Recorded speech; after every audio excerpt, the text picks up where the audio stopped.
If you have a child and want to protect them from sexual abuse, then a police officer's personal journey might help. It's thanks to a retired sergeant from the Indianapolis Police Department.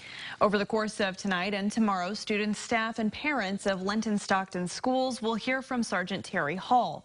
Demetrius Sanders talked with Hall about what can be done to protect children. He joins us now with those details. Demetrius.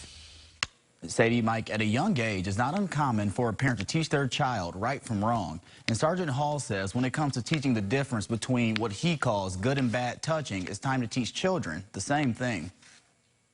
Terry Hall was with the Indianapolis Police Department for over 30 years. He says in 1983, while working in the sex crimes unit, he dealt with a case that changed him. I had a case that just changed my life. I had very important people, pillars of our community, molest a little girl from age 8 to 12. And the sentencing they got was just pitiful. It was this case that caused Hall to focus on what could be done to prevent these types of crimes against children. I developed a program that was first called the Good Touch, Bad Touch program. Over the years, the name of the program was changed to the Body Safety Program.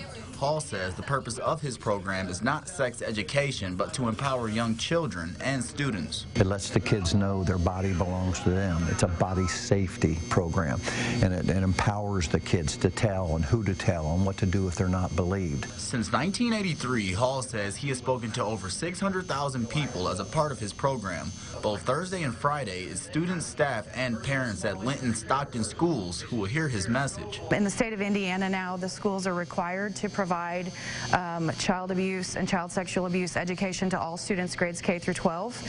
And I just felt like Terry coming and doing his presentation with our students was the best way to do that. And Hall says while he hopes to empower and educate many with his program, he has also seen its impact go well beyond that. Almost every school I go to, we find 1 to 3 victims out of the school.